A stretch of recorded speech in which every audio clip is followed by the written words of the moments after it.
হাদির যে উপরে যে আক্রমণ এবং সেটা নিয়েই কথা বলবো। এবং আমরা বলেছি যে শরীফ ওসমান হাদি তিনি কেন টার্গেট, এটা নিয়ে অনেক কথা হয়েছে, অনেক বক্তব্য আসছে, সরকারের দিক থেকেও কথা বলা হয়েছে।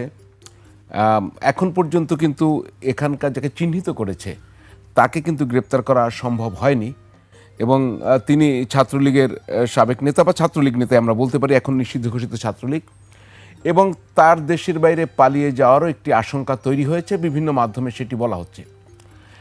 এই যে হাদির উপরে যে হামলা, এটি সুপরিকল্পিত, আমরা তার এক সহকর্মীর যদি বক্তব্য দেখে বুঝবো। তার আগে আমরা জানিয়ে রাখি, এ বিষয়ে আলোচনার জন্য আমাদের স্টুডিওতে রয়েছেন সৈয়দা আসিফা আশরাফি পাপিয়া, তিনি বিএনপি নেত্রী এবং সাবেক সংসদ সদস্য। আপনাকে স্বাগত জানাচ্ছি। আমাদের সঙ্গে যোগ দেবেন ব্যারিস্টার আসাদুজ্জামান ফুয়াদ, সাধারণ সম্পাদক এবি পার্টি।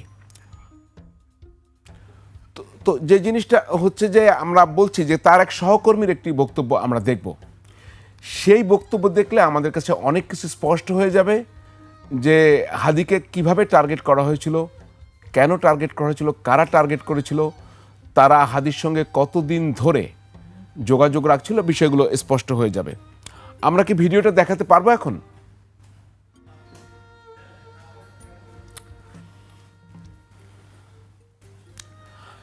যেটি বলে রাখি, এর মধ্যে কিন্তু গ্রেপ্তার হয়েছে যে হাদিকে হামলায় যে মোটর বাইকটি ব্যবহৃত হয়েছে, সেই মোটর বাইকের যিনি মালিক বলা হচ্ছে, তিনি গ্রেপ্তার হয়েছেন। একই সঙ্গে একটু আগের খবর হচ্ছে আপনার যিনি চিহ্নিত ফয়সাল করিম দাউদ, তার কিন্তু স্ত্রীকেও আটক করা হয়েছে। সীমান্তেও এক দুজনকে আটকের খবর আমরা পাচ্ছি, কিন্তু ফয়সাল করিম দাউদকে কিন্তু আমরা পাচ্ছি না। তো এরই মধ্যে আমাদের সঙ্গে আরও যোগ দিয়েছেন ব্যারিস্টার আসাদুজ্জামান ফুয়াদ, সাধারণ সম্পাদক এবি পার্টি। তো আমরা এবার সেই ভিডিও ফুটেজটা একটু দেখাতে চাই যে তার সহকর্মী ফাহিম ফারুকী তিনি কি বলেন।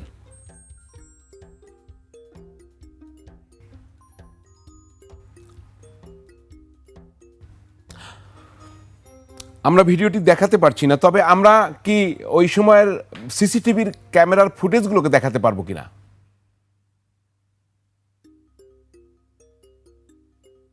আমরা একটু দেখে নেই, তাহলে আলোচনা করতে সুবিধা হবে।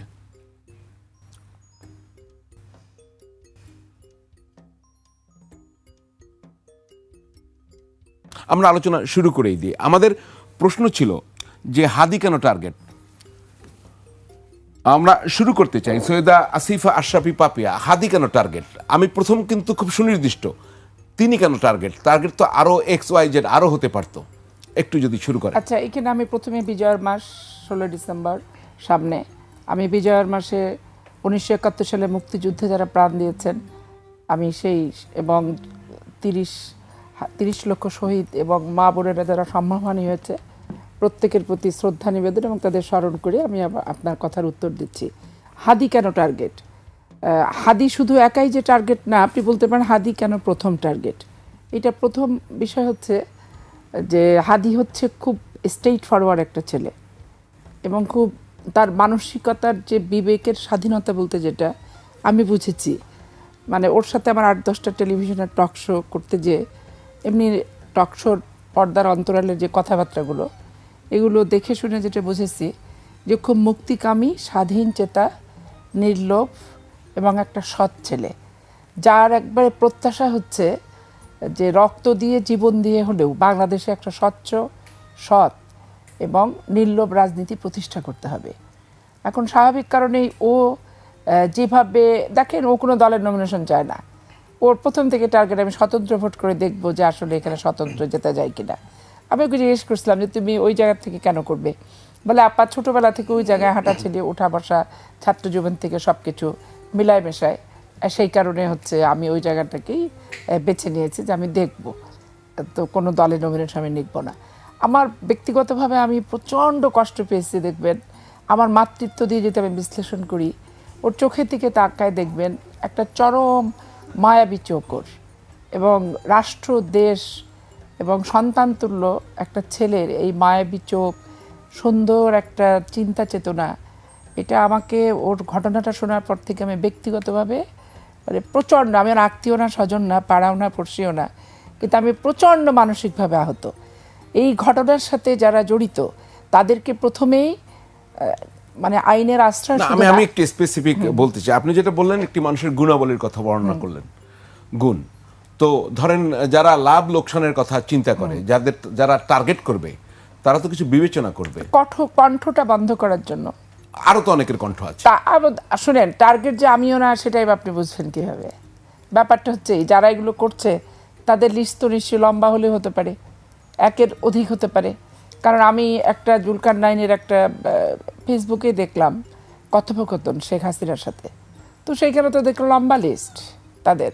আমরা একটু হাদির যে সহকর্মী আপনার ফাহিম ফারুকী, তার বক্তব্যটা দেখে নি আসলে সে কি বলছিল। এখানে গুপ্ত সুপ্ত কোনো কথা নাই। কথা হচ্ছে আওয়ামী লীগ ঢুকেছে। আপনি যদি দেখেন তারা 2 সপ্তাহ যাবৎ প্রচারণা টিমের সাথে জড়িত। তারা সেন্টারে আসে, যেটা হচ্ছে বাংলা মোটরসে। তো সেন্টারে সবার জন্য বসার সুযোগ আছে। তারা সেখানে আসে এবং তাদেরকে যখন মাস্ক খুলতে বলা হয় তিনি বলে তার প্রবলেম আছে। এবং শরীফ ওসমান হাদি ভাই খুবই মানে যেটাকে বলে মানে উদার মনে, সেজন্য তিনি তাদেরকে সন্দেহ না করে নির্বাচনী প্রচারণার যে টিম সেটাতে নিয়েছিল। এবং জুমার নামাজে মানে ওই দিনের ঘটনা যদি বলি, জুমার নামাজের পূর্বেও তারা শরীফ ওসমান হাদির সাথে ছিল। শরীফ ওসমান হাদি যখন জুমার নামাজে প্রবেশ করে, সেই 2 জন ব্যক্তি অর্থাৎ যিনি কিলিং করেছেন এবং যিনি বাইক চালিয়েছেন তারা বাহিরে অপেক্ষা করে যে শরীফ ওসমান হাদির গতিবিধি লক্ষ্য করার জন্য। এবং শরীফ ওসমান হাদি যখন নামাজ থেকে বের হয় তার পরবর্তীতেই তারা তার পিছু নেয় এবং যখন তার উপরে আক্রমণ হয় তারপর থেকে সেই 2 জনকে আর খুঁজে পাওয়া যায় নাই।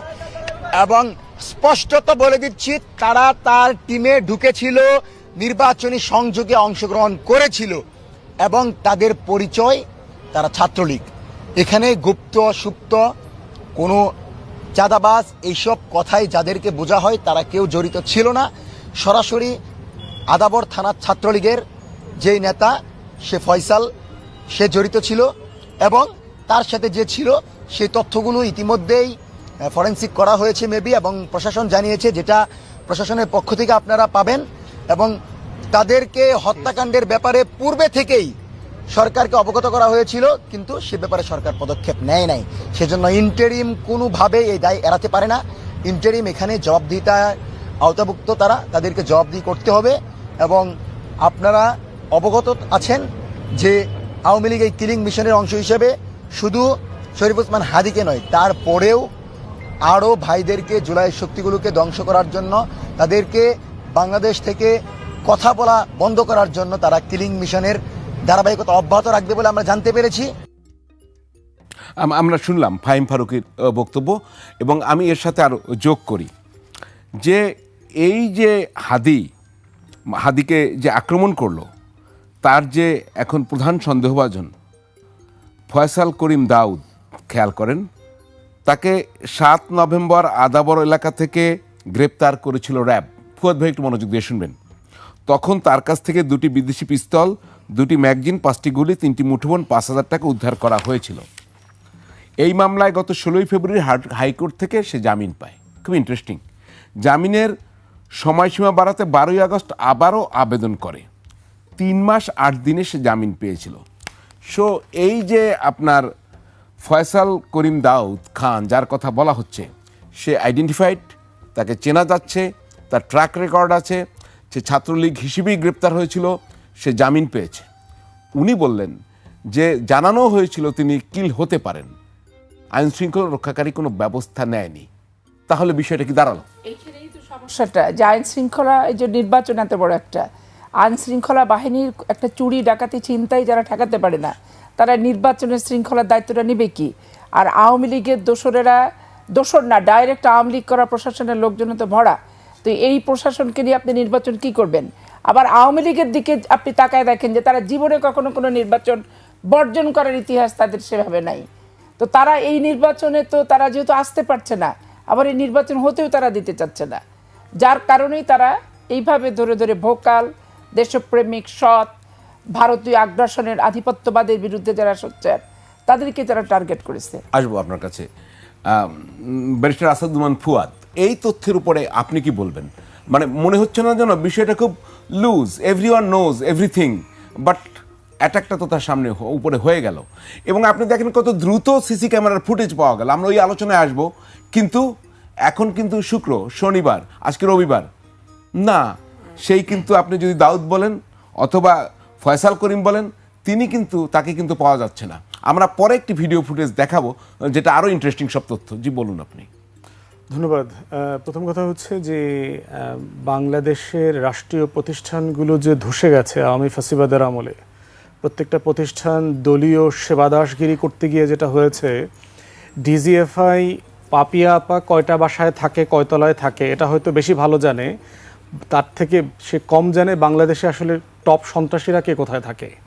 আমাদের এনএসআই বলেন, এসবি বলেন, ডিবি বলেন, আমাদের বাপদাদা কে বিএনপি করছে, কে আওয়ামী লীগ করছে, ওই খবর তাদের কাছে বেশি আছে।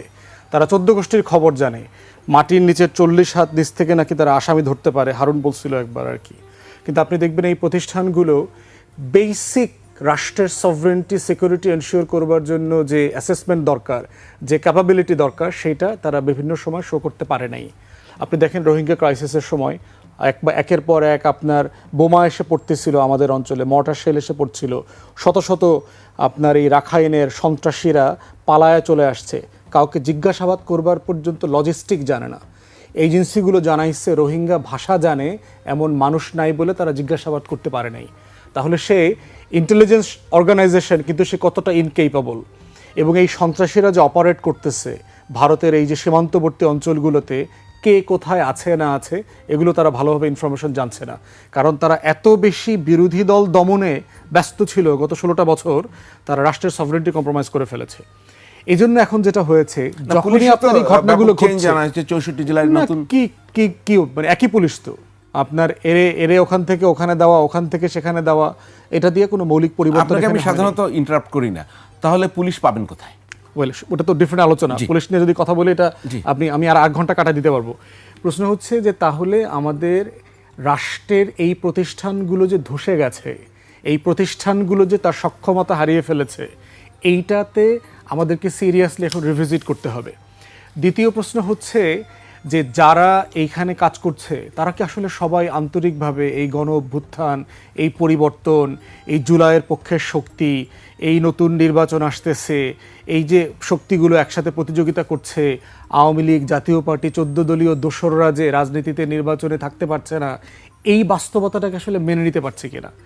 এজেন্সির প্রত্যেকটা জায়গায় শত শত রিক্রুটমেন্ট হয়েছে গত 16 বছর। ছাত্রলীগের নামে শত শত রিক্রুটমেন্ট হয়েছে।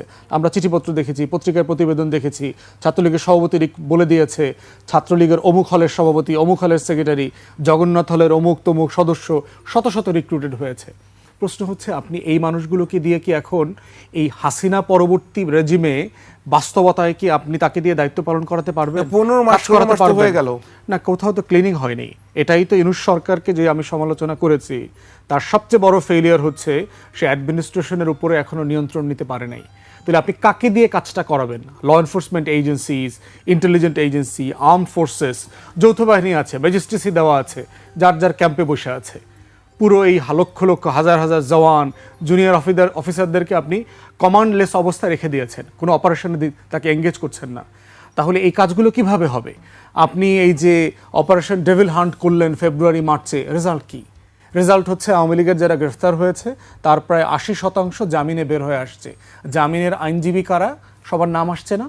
বড় বড় দলের আইনজীবী নেতারা না? ওরা লক্ষ লক্ষ, এই যে আমাদের গণ অভ্যুত্থানের পক্ষের যারা বড় বড় দল, আগামী দিনে যারা ক্ষমতায় যাবেন, দল এর নেতা, দল বির নেতা, মানে এর জামিন আপনি কি জানতে পেরেছেন? এর জামিন কারা করেছে? অবশ্যই জানি। 2 জন আইনজীবীর কথা তো আসছে ওখানে, তার এফিডেভিটে, তার যে ওকালতনামা ছিল সেখানে নাম আসছে। একজন বিএনপি নমিনেশন পর্যন্ত পেয়েছেন। তো এই যে জামিন বাণিজ্য হয়েছে শত শত হাজার হাজার কোটি টাকার, আমরা যারা কোর্ট সংশ্লিষ্ট, পাপি আপা আমার থেকে বেশি কোর্টে যান, আমরা সবাই জানি যে এই ক্রিমিনাল গ্যাংয়ের জামিন করানো নিয়ে বেক্সিমকো, বসুন্ধরা, মেঘনা, ফ্রেশ, এই যে পুরো আওয়ামী বন্দোবস্তের জামিন করা, তাদের কোম্পানির রিটেইনারশিপ নিয়ে হাজার হাজার কোটি টাকার লেনদেন হয়েছে। এবং এটার মধ্য দিয়ে যেটা কি হচ্ছে, সবাই যার যার ক্ষুদ্র স্বার্থের কারণে রাষ্ট্রকে ক্ষতিগ্রস্ত করছে, রাষ্ট্রকে ছোট করছে, রাষ্ট্রকে দুর্বল করে ফেলছে, যার পরিস্থিতি হচ্ছে এই অবস্থায় আমরা আছি। আমাদের অনেকের নাম আসতেছে না হিট লিস্টে। আমাদের সাথে কোনো সংস্থা যোগাযোগ করেছে? 1 সপ্তাহ পেরিয়ে গেছে। গত রবিবারে আমার উপরও তো আক্রমণ হয়েছে। রাজনৈতিক দলটাও ওই সকল ক্রিমিনালদের অ্যাগেনস্টে কোনো অ্যাকশন যায় নাই, আইনশৃঙ্খলা বাহিনীও কাউকে গ্রেফতার করে নাই। তাহলে প্রশ্ন হচ্ছে আপনি ফেয়ার নির্বাচন কিভাবে আপনি করবেন? রাজনৈতিক দল মানে আপনার উপরে কোন দল আছে? আমি তো প্রেস কনফারেন্সে বলেছি বিএনপির একাংশ, যে ছোট্ট ফ্র্যাকশন, একটা ক্রিমিনাল, একটা মাদক ব্যবসায়ী সিন্ডিকেট, সাবেক আওয়ামী লীগ, এই পুরো গোষ্ঠীটা যারা হাইব্রিড এবং বহু বছরের ত্যাগী বিএনপি নেতাকর্মীরা খুবই বিব্রত বোধ করছে। তারা সবাই আমাকে ফোন করে সরি বলেছে, তারা সবাই খুব বিব্রত বোধ করেছে, কেন্দ্র থেকে একেবারে তৃণমূল পর্যন্ত। কিন্তু ওই ছোট্ট ফ্র্যাকশন ক্রিমিনালগুলোকে নির্বাচনকে সামনে রেখে বহিষ্কার পর্যন্ত করছে না দল। কারণ দল মনে করছে এই ক্রিমিনালদেরকে কয়দিন পর লাগবে, রেকি করতে লাগবে, মানুষ মারাইতে লাগবে, আমাকে আক্রমণ করাইতে লাগবে, সারা দেশে একই অবস্থা। তো সেই জায়গাতে একটা ভালো নির্বাচন কিভাবে উঠবে যদি এই রকম একটা হাই প্রোফাইল কিলিংয়ের ব্যাপারে আমরা অ্যাকশনে যেতে না পারি? আপনি আপাকে প্রশ্ন করেছেন হাদি কেন? প্রশ্ন, হাদি তো প্রথম খুন না। আমাদের এখানে আমরা দেখলাম পল্লবীতে বিএনপির এক নেতাকে খুন করলো, চিটাগংয়ে বিএনপির যে গণসংযোগ ছিল সেখানে একজনকে খুন করেছে, পুরান ঢাকায় করেছে। বিএনপির শত শত নেতাকর্মী খুন হয়েছে, আভ্যন্তরীণ কোন্দল এবং সন্ত্রাসীদের দ্বারা খুন হয়েছে। রাষ্ট্র কোথায় সিরিয়াস মেজার নিয়েছে? তাহলে একটু যদি আপনাকে থামিয়ে দিই, একটি তো বললেন এখানে যে ফেসিস্ট পরাজিত শক্তি একটি ট্রাই করছে, বিএনপির অভ্যন্তরীণ কোন্দল, আপনার উপরে হামলা। তো বিষয়টা কি একদিকে হচ্ছে না চতুর্মুখী হচ্ছে? অরাজকতা মানে তো তাই। অরাজকতা, ক্যাওয়াস মানে কি? ক্যাওয়াস মানে হচ্ছে আপনি এমনভাবে কাজ করবেন যে রাষ্ট্রকে অস্থিতিশীল করে দেয়া যায়, নির্বাচনটাকে ভণ্ডুল করে দেয়া যায়, গণ অভ্যুত্থানের পক্ষের যে দলগুলো আছে তাদের ভিতরে ভুল বুঝাবুঝি তৈরি করা যায়। গত পরশুদিন দেখেন, শুক্রবারের ঘটনা, মির্জা আব্বাস সাহেব গেছেন হাদিকে দেখবার জন্য হাসপাতালে, ওনাকে ওইখানে ইনসাল্ট করা হয়েছে। আমরা এই ঘটনাটা একটু ডিটেইল বলেন, আমরা ডিটেইলস আসবো। তাহলে দেখেন কিসের ভিত্তিতে করা হয়েছে।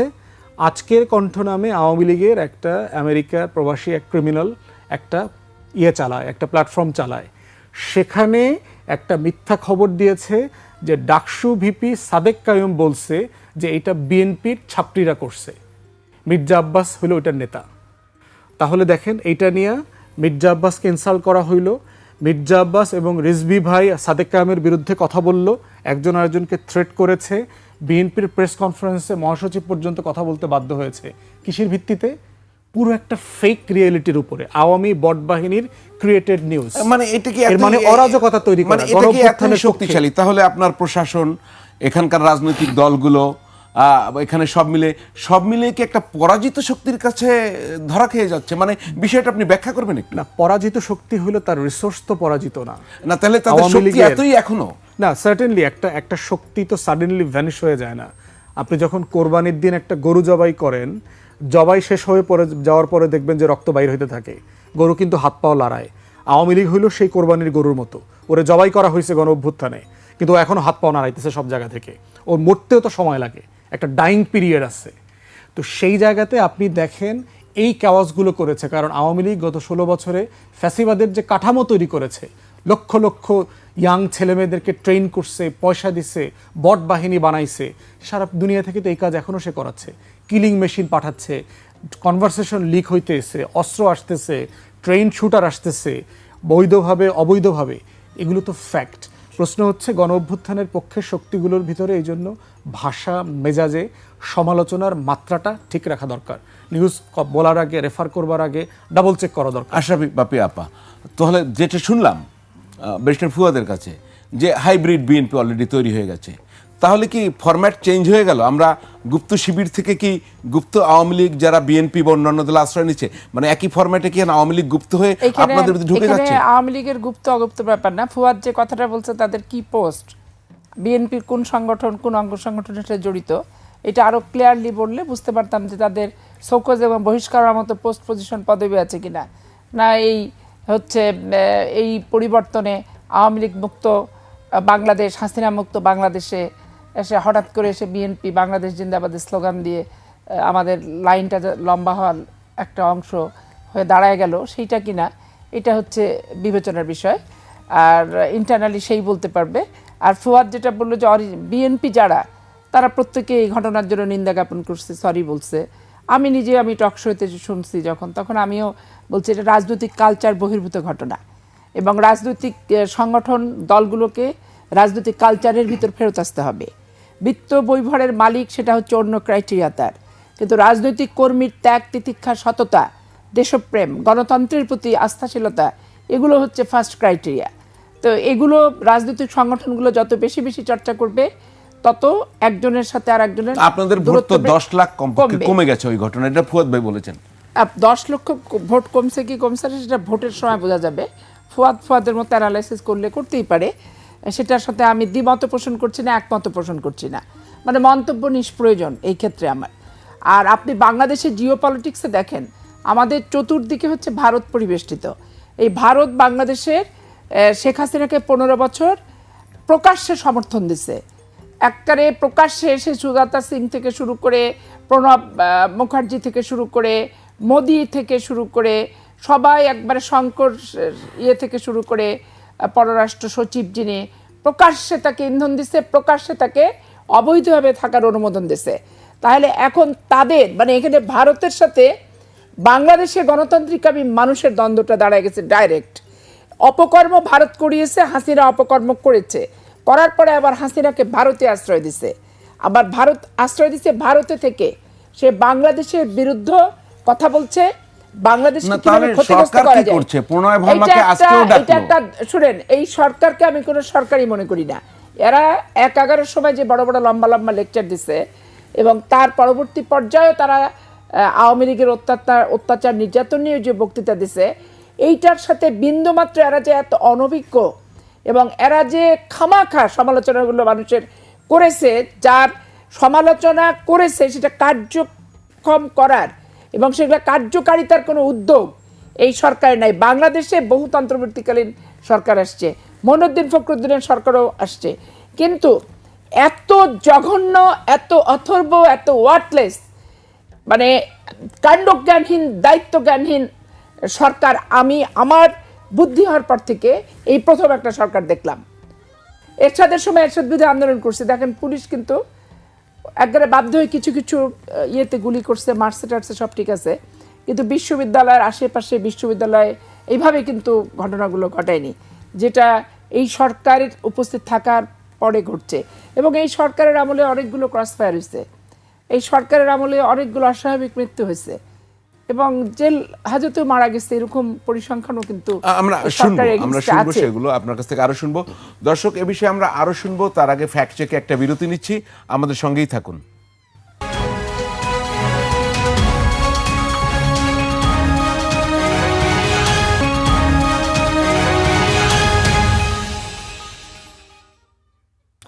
দর্শক, বিরতির পর ফিরে এলাম ফ্যাক্ট চেক নিয়ে, আপনাদের সঙ্গে আছে আমি হারুনুর রশিদ। আমরা আলোচনায় ছিলাম, হাদির উপরে হামলার ঘটনার নানা বিশ্লেষণ চলছিল। এর মধ্যে যে কথাটি রাজনৈতিক অঙ্গনে খুব হয়েছে, যেটি বিএনপির পক্ষ থেকে বলা হয়েছে, যেটি এনসিপির বা অন্যান্য দিক থেকেও বলা হয়েছে, যে যারা নির্বাচনকে বানচাল করতে চায় তারা এই হামলার নেপথ্যে রয়েছে। আমরা প্রকাশ্যে কারা হামলা করেছে সেটিও দেখলাম, নেপথ্যেও তো একটি শক্তি কাজ করে। আমরা এদের কাছ থেকে জানবো যে আসলে নির্বাচন কে বানচাল করতে চায়, কে না কে কে, এই জিনিসটা একটু জানার চেষ্টা করব। তার আগে বিএনপির ভারপ্রাপ্ত চেয়ারম্যান তারেক রহমানের একটি বক্তব্য দেখে আমরা আলোচনা শুরু করতে চাই এই হামলার পরে। গতকাল অত্যন্ত দুর্ভাগ্যজনক একটি ঘটনা ঘটিয়েছে যে কোনো একটি মহল। তার কিছুদিন আগে আমরা দেখেছি চট্টগ্রামে আমাদের একজন প্রার্থীর উপরে একই রকম ঘটনা ঘটেছে। এই ঘটনাগুলা দিয়ে কেউ কোনো ফায়দা লোটার অবশ্যই তো চেষ্টা করে। জি, উনি স্পষ্ট করেছেন যে এই ঘটনাগুলো দিয়ে ফায়দা লোটার একটি গোষ্ঠী আছে, একটা জিনিস। আর হচ্ছে নির্বাচনকে বানচাল করতে চায়, নির্বাচন চায় না। আপনার কাছে আশরাফি পাপিয়া একটা জিনিস খুব স্পষ্ট করে বলতে চাই, নির্বাচন চায় না শুধুমাত্র কি একটি পক্ষ, পলাতক আওয়ামী লীগ? আপনি খুব স্পষ্ট করে আপনার কাছে জবাব চাই। আওয়ামী লীগ তো বেসিক্যালি নির্বাচন চায় না, আর সবাই চায় না, আর সবাই চায় এটাও ঠিক না। এখানে ধরেন জামাত ইসলামে যাবত নির্বাচন চাইনি এবং হাদির ঘটনাতেও বলেছে যে হাদির ঘটনার না হওয়া পর্যন্ত নির্বাচন না হয় এটাই ভালো হবে না। হ্যাঁ, তো তারপরে পিআর না দিলে নির্বাচন হবে না, স্থানীয় নির্বাচন আগে না দিলে নির্বাচন হবে না। এটা তো নির্বাচনের বিপক্ষে তো জামাত ইসলামের অবস্থান। রাজনৈতিক বক্তব্য বিবৃতি সব কিছুর ভিতরেই তো আমরা এ যাবৎকালে ধরেন ঐক্যমত কমিশনের মিটিংয়েও বসছে, আবার সাথে সাথে 2 মাস আগে দেখবেন পিআরের দাবিতে গোটা বাংলাদেশে মিটিংও করে ফেলেছে তারা, যে পিআর পদ্ধতি না দিলে আমরা ইলেকশন করব না। তো ইলেকশনটাকে আগের থেকেই এটা না দিলে ভোট করব না, ওটা না দিলে ইলেকশন করব না, এটা না দিয়ে করব না, এটা এনসিপিও বারবার বলেছে, জামাত ইসলামও বারবার বলেছে। একমাত্র আমরা নির্বাচনে কেন সরকার গঠনের 3 দিনের ভিতরে দাবি করলাম, এটা আমাদের কাছে চরম একটা অপরাধ এই 2টা সংগঠনের কাছে। এবং এইটা নিয়ে তারা প্রত্যেকটা মিটিংয়ে সমালোচনা পর্যন্ত করে, প্রেস কনফারেন্স থেকে শুরু করে সব কিছুতে, যে আমরা কেন নির্বাচন চাচ্ছি, কেন নির্বাচন করছি। তো এইটা নিয়ে তো আপনি তাহলে জানেন সাংবাদিক প্রশ্ন হিসেবে তাহলে আপনারা। কি এটা কি বহুমাত্রিক না একমাত্রিক? আমি একমাত্রিক হিসেবেই দেখেন হাদির এই ঘটনার সাথে তদন্তাধীন বিষয় যেহেতু, আমি আওয়ামী লীগের যে কথোপকথন ফেসবুক থেকে শুরু করে ইন্টারনেট জোর সব জায়গাতে যেটা আসছে, তো সেটা আওয়ামী লীগ এবং ভারতের কোনো গোয়েন্দা সংস্থার সাথেই কথাবার্তা, এবং তাদের টার্গেট মিশনটা অনেক লম্বা। তারা নির্বাচন বানচাল করার জন্য তারা কিছু লাশ তার হাসিনার দরকার, এবং হাসিনা কাকে লাশ করবে তারা বলছে কি, যে ওই 5 জুলাই আগস্টের অভ্যুত্থানের যে প্রস্তুতি ছিল তার চেয়েও কঠিন প্রস্তুতি, ওই টেলিফোন সংলাপটা আমি শুনছি, যে তার চেয়েও কঠিন, কোনোভাবে এবার মিসিং হবে না। তো মিসিংটা কিভাবে হবে? হাদির সাথে 15 দিন ঘুরে ফিরে খেয়ে থেকে বসে যদি হাদিকে কাছ থেকে গুলি করে একবার মৃত্যু নিশ্চিত করার মতো করে, তাহলে মিশন তো আনসাকসেসফুল হওয়ার কোনো কারণই নাই। এখন আমার সাথে ঘুরছে ফিরছে উঠছে বসছে, ধরেন আমার একটা ক্লায়েন্টই আমার সাথে ঘুরছে ফিরছে উঠছে বসে চেম্বারে যাচ্ছে, কিন্তু সে ফুটুস করে আমাকে গাড়িতে ওঠার সময় মেরে দিল। এখন আমি তো তাকে আমার ক্লায়েন্ট হিসেবে চিনি। তাহলে আইন শৃঙ্খলা আপনি রক্ষাকারী জামিনের বাহিনীর কথা যেটা বললেন, এখানে কি দায়িত্ব পালন দেখেন করবে? একটা কোর্টের একটা Target জামিন কি? দেওয়া নিয়ে আমি উকিলকেও দোষারোপ করতে চাচ্ছি না, আমি কোর্টকেও দোষারোপ করতে চাচ্ছি না। জামিনের কিছু কিছু গ্রাউন্ড থাকে। এখন রিকভারি কোথা থেকে হলো, এখন যদি বলে রিকভারি আউট অফ হোম, তাহলে পাবলিক প্লেসে অস্ত্রটা কে রেখে গেছে সেটা আমার লাইবল হয় না। এখন সেই গ্রাউন্ডে যদি সে জামিন পায়, এখানে আমি উকিলকে দোষ কি বিচারককে দোষ কোর্ট না, কাছারি প্রশ্ন আমি টেনে আনতেছি না। প্রশ্ন সেটা না, প্রশ্ন হচ্ছে যে একজন লোক যখন অ্যারেস্ট হয় উইথ আর্মস 17 লাখ টাকা, এই যে আপনার শামীম হাদির উপরে যে হামলার জন্য যে ফয়সাল করিম দাদ 17 লাখ টাকার জন্য সে এখানে হুমকি দিয়েছে, এই ঘটনা ঘটিয়েছে, তার কাছে অস্ত্র পাওয়া গেছে। তো একটা লোক অ্যারেস্ট হলো র্যাবের হাতে, তার ব্যাকগ্রাউন্ড কি তারা চেক করে না? আমি একটু শেষ করি। পিসিপিআর থাকে, হ্যাঁ, তার ব্যাকগ্রাউন্ড আছে। ব্যাকগ্রাউন্ড যদি তাই হয় যে ছাত্রলীগের সে কেন্দ্রীয় কমিটির সদস্য, তাহলে কি আপনি সহজেই তাকে জামিন দিয়ে দেবেন? আমি বুঝলাম না। মানে জামিন শুনেন, জামিন দেওয়া জজ সাহেবদেরকে বিতর্কিত করাটা উচিত না একটা ঘটনাকে কেন্দ্র করে। আইনজীবী হিসেবে আমি আমার পেশাদারিত্ব, আমার রাষ্ট্রের প্রতি কমিটমেন্ট, এবং যে আন্দোলনটা 15 বছর করে উৎখাত করা হলো, তাকে বিতাড়িত করা হলো, এইটার প্রতি আমি শ্রদ্ধাশীল হলে আমার মামলা বেছে বেছে নেওয়ার ব্যাপার।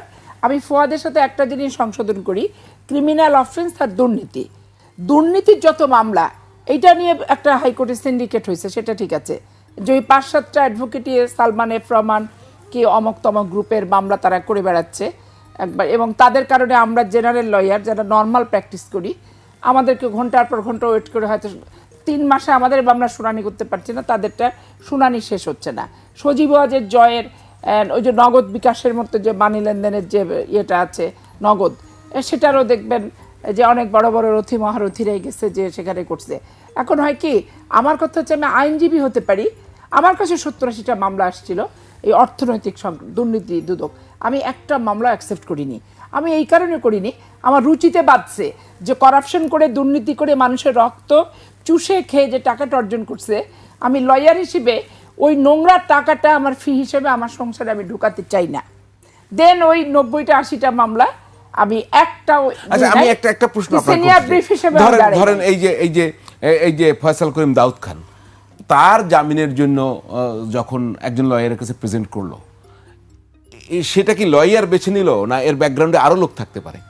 এখন শুনেন, লয়ার তো জানছে না সে দস্যু, সে ডাকাত, সে যুবলীগের কি ছাত্রলীগের পদ পদবি দিয়ে তো আর মামলা হয় না।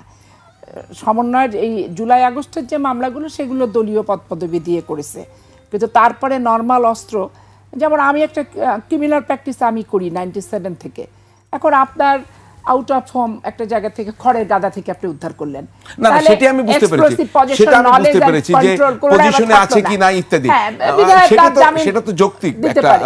ব্যারিস্টার ফুয়াদ, মানে আমি আর কিন্তু আবার পিসিপিআর এ উল্লেখ থাকে আমি কিন্তু যে সে বলতে চাই ডাকাতি আপনাকে মামলা অন্য যে- কোনো যে মামলা একজন আছে লোক কিনা। যখন এভাবে অ্যারেস্ট হলো সেটি কিন্তু গত বছরের আগস্টের পরে তারপরে সে অ্যারেস্ট হলো, সে এক জায়গায় থ্রেট করলো, চাঁদা চাইলো, সে ছাত্রলীগের কেন্দ্রীয় কমিটির সদস্য। আমি কিন্তু এটা আপনাকে খুব ক্লিয়ারলি বলতে চাই। তার আবার এখানে আইটি ফার্ম আছে, সে আবার বেসিসি এর মেম্বার। তো ধরলো, তার ব্যাকগ্রাউন্ড চেক করলো না, আবার সে বেরিয়ে গেল। বিষয়টা কি এতই সহজ মনে হয় আপনার কাছে? এটাই তো বললাম আপনার, যে ফ্যাসিবাদী আমলের যে নেটওয়ার্ক, এই নেটওয়ার্কটা তো যায় নাই। আওয়ামী ফ্যাসিবাদের বাস্তবতা যেটা হয়েছে যে উইদাউট হাসিনা ওই ফ্যাসিবাদটা এখনও টিকে আছে, পুরো কাঠামোতে টিকে আছে। আমাদের প্রশাসনিক প্রত্যেকটা জায়গাতে যেই লেভেলের ক্লিনিং অপারেশন করা প্রয়োজন ছিল সেটা তো করে না এই সরকার। এবং এই সরকারের যদি আগামী দিনের ইতিহাসে কখনো ব্যর্থতার ইতিহাস লিখতে হয় তাহলে এই জায়গাগুলো অবশ্যই আসবে। আমরা ইতিহাস তো প্রথম থেকে লিখতে হবে। দুদক নিয়ে কি করছে, কটা লোককে ধরছে? 1/11 দুদক, আর এই সরকারের দুদক কে এক হলো? তো 1/11 দুদক 5 বছরের শাসনামল ওইভাবে করছে, আর 15 বছরের শাসনামল। আপনি ধরে নিন যদি দুর্নীতি হয়ে থাকে, তো 15 বছরের দুর্নীতি আর ভয়াবহ হতো। তো তাহলে সেখানে কি করছে এই সরকার? কিচ্ছু করেনি। এবং দেখেন, Worthless, ব্যর্থ একটা সরকার। আমরা তুরস্কের এক্সাম্পলটা দেই যে এরদোয়ানে যখন আপনার দায়িত্বে, এখনও দায়িত্বে আছে, প্রধানমন্ত্রী থাকা অবস্থায় 2016 সালে একটা কু হয়, আপনার ম্যাসিভ কু হয়। 217 অথবা 231-এর মতো মানুষ মারা যায়, শহীদ হন। এবং তিনি খুব সাহসিকতার সাথে নিজে ফেস টাইমে লাইভ করে এসে বিমান নিয়ে এয়ারপোর্টে নেমেছেন এবং তার মানে প্লেন পর্যন্ত কয়েকবার ওই যারা কু করছে তাদের মিসাইলের মুখোমুখি হয়ে গেছে। জি, মনে মানে আছে। সে প্রচণ্ড মৃত্যুর ঝুঁকি নিয়ে এসছেন। এবং সেইটার পরবর্তীতে উনি কী দেখেন, গোয়েন্দা সংস্থা, আমাদের MIT বলে, তার গোয়েন্দা সংস্থার 8000+ স্টাফকে 24 ঘন্টার ভিতরে বিদায় করে দিয়েছেন। আপনি যদি একটা বড় পরিবর্তনকে ধারণ করতে চান এবং চান যে এই কাজগুলো যেন আর না হয়, আপনি যে জায়গাতে সবচেয়ে বেশি অথরিটি এস্টাবলিশ করা দরকার ছিল সেটা হচ্ছে আমাদের সিভিল মিলিটারি ব্যুরোক্রেসিতে, যেটা এই আমলাতন্ত্রের ভিতরে এই ক্লিনিং অপারেশন এই সরকার করতে পারে নাই। আমাদের আইন শৃঙ্খলা বাহিনী, আমাদের গোয়েন্দা সংস্থাগুলো, এগুলোই তো আপনার আর্মস রাষ্ট্র পরিচালনা করবার।